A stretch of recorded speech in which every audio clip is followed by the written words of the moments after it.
Howdy, y'all. I'm here today for the Rootin Tootin June on the Range tag. This is a tag that was created by St. Donahue, and I saw this and was tagged by Melinda of A Web of Stories channel. So obviously this is not my hat. It is about 5 sizes bigger than my head. This tag is all about the American West, and I know quite a bit about that because my husband is from Oklahoma. His father, who this hat belonged to, was born in Nebraska, grew up in western South Dakota, and lived his whole adult life in Oklahoma. He was very much a western cowboy kind of guy. This was only one of dozens of hats that he collected. This is an authentic Stetson. I've also got, this was one of his favorites too.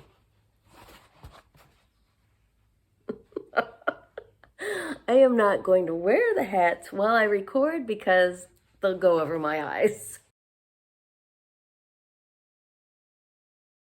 I've also got a couple of his large collection of belt buckles. We've got lots of these, and I decorated for the occasion today.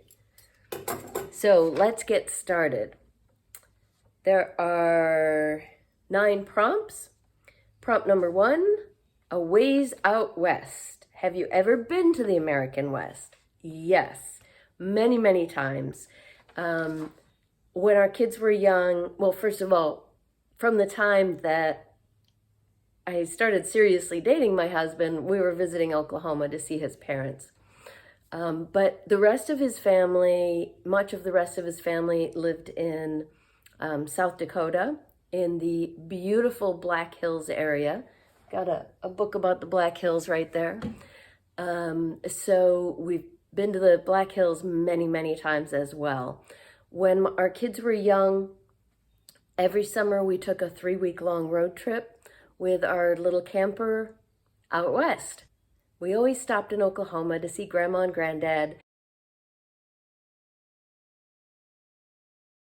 But very often we would continue further on to places like Colorado or New Mexico. Some years we went all the way out to South Dakota, visited family there, as well as seeing all the sights. If you've never been to the Black Hills, it's a great vacation spot.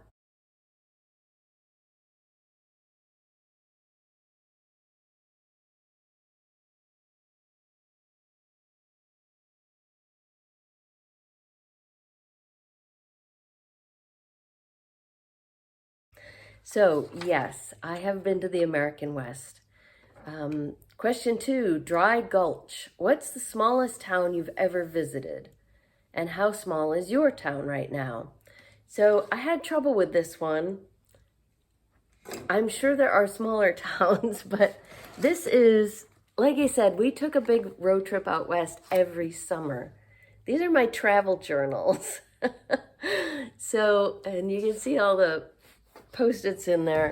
So I would have to go through all of those to really dig into the absolute smallest town that we visited. But we stopped in many, many small towns on our way out west. And one that came to mind is Buena Vista, Colorado, a small town that we stopped in on our way from Great Sand Dunes National Park in southern Colorado up to Rocky Mountain National Park in central Colorado.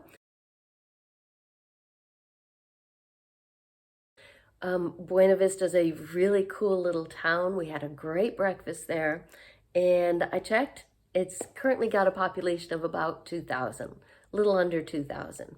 So I figured that was relatively small, though, like I said, I'm sure we've been in smaller on our travels. Our own town right now is not actually incorporated as a town. It was listed on the internet as a specified census area. It's basically a suburb of Wilmington, Delaware. And our town currently has a population of about 14,000. Question 3, where the buffalo roam. Have you ever seen an American bison in person? Or what's the largest hoofed animal you've ever seen? Or do you have evidence that you live near coyotes? So the answer to all of these is yes. All those trips out to South Dakota, one of the best things about South Dakota, and particularly the Black Hills area, is Custer State Park. It's a state park to rival any national park. It is amazing, and they have their own herd of bison that roam wild through the park. Every year when we visit, we would ask the rangers where the bison were hanging out and go see them. I will show you some pictures. So we've seen big bison, baby bison, large herds of bison. I'll show you a few pictures here. This is what we call a South Dakota traffic jam.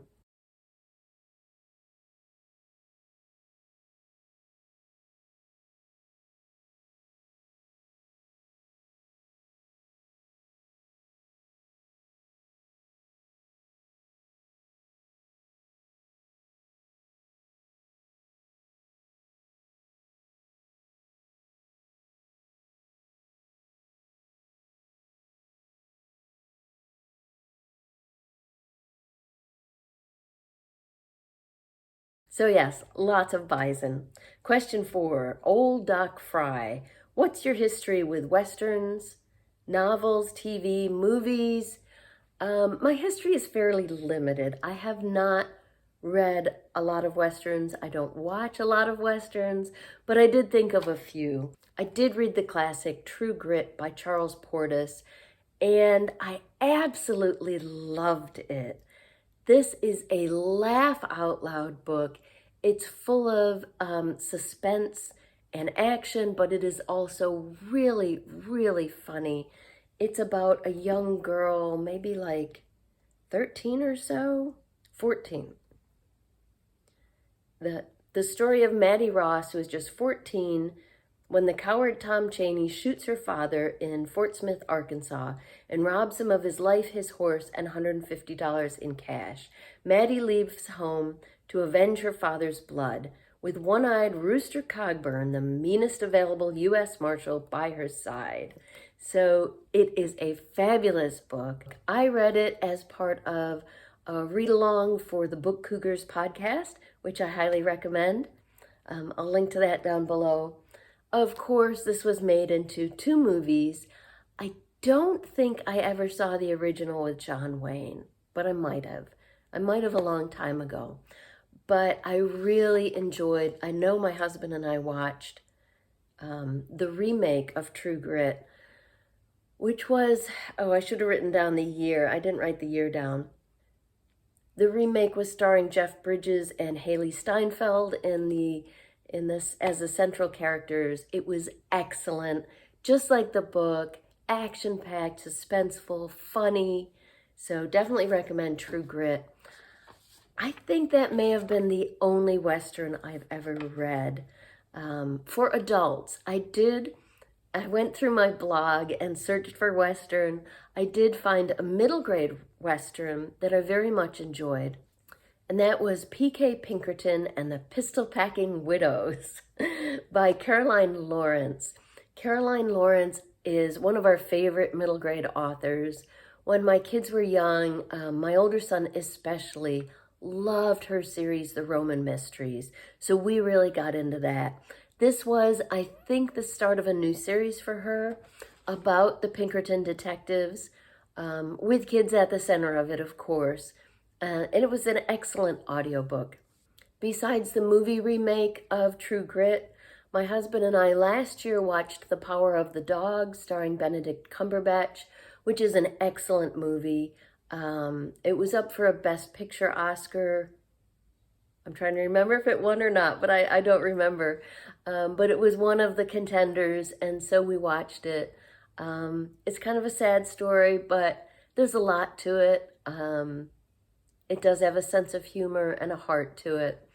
So enjoyed that. And like most of the US, we are completely hooked on the TV series Yellowstone. which is a modern-day Western starring Kevin Costner. Okay, question 5.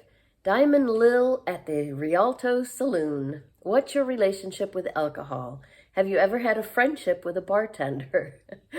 I'll answer the second one first. I don't think I've ever gotten to know a bartender that well. Although in college, some of my friends bartended. My relationship with alcohol has been a roller coaster because I have a chronic illness and alcohol makes me much worse. So for the last 21 years, I have mostly had to avoid it. Certainly, like many people, I drank way too much when I was younger, particularly in my late teens and early 20s. So, I suppose it all evens out. These days, I really love a good, flavorful microbrewed beer, particularly IPAs or stouts or porters. I really enjoy the taste of good, flavorful beer. So these days, it's a big deal for me on a special occasion to drink like half of a beer. So, and even that sometimes I can, feel worse the next day. So yeah, I get a hangover even if I don't drink, so. So I have to mostly avoid it these days. No hanging out at the saloon for me. Question number 6. The City Slicker from back east. What do you consider the best Western you've ever read? Well, since I've only read one, I will say True Grit. But I think even if I had read others, this would still be a favorite. It is one of my favorite books of the classics that I've read. I would like to expand my horizons in terms of Westerns. For years, I've wanted to read Lonesome Dove by Larry McMurtry. I think that's going to be on my big book summer stack for next year. Question 7, the man with the badge. Have you ever been in charge of other people? What's the most authority you've ever handled? Would you be good at it? I think I am pretty good at it. I was the captain of my cheerleader squad in high school. Okay, don't get too excited. I was a wrestling cheerleader. Yes, those do exist. But I was elected captain my senior year. My senior year in college, I was the president of my sorority. And in my working life, I did take on a leadership role. My background's in engineering, chemical engineering. After working for DuPont for 10 years, I left to join a consulting firm. And there I was the director of environmental services for them. That was my specialty, environmental management systems. So I was director of that branch of our company, and I did hire people and supervise people. So I guess I was the man with the badge. Okay, I was, just a little funny side note. Father's Day was last week. I was just looking at old home movies, and I posted some clips on Facebook for my friends and family. My dad's no longer here, unfortunately, but we've got these great home movies. And the one that I posted clips from was a beach vacation when I was a little kid. And every year when we went to Ocean City, Maryland, we would visit the frontier town that was just outside the city. And so there is a picture of me getting a sheriff's badge and wearing it around. So I guess, I've been a leader from way back. Okay, number 8, the Tombstone Kid. Have you ever fired a gun, been a gun aficionado, or been shot? My gosh, no to all of those. And I have no desire to.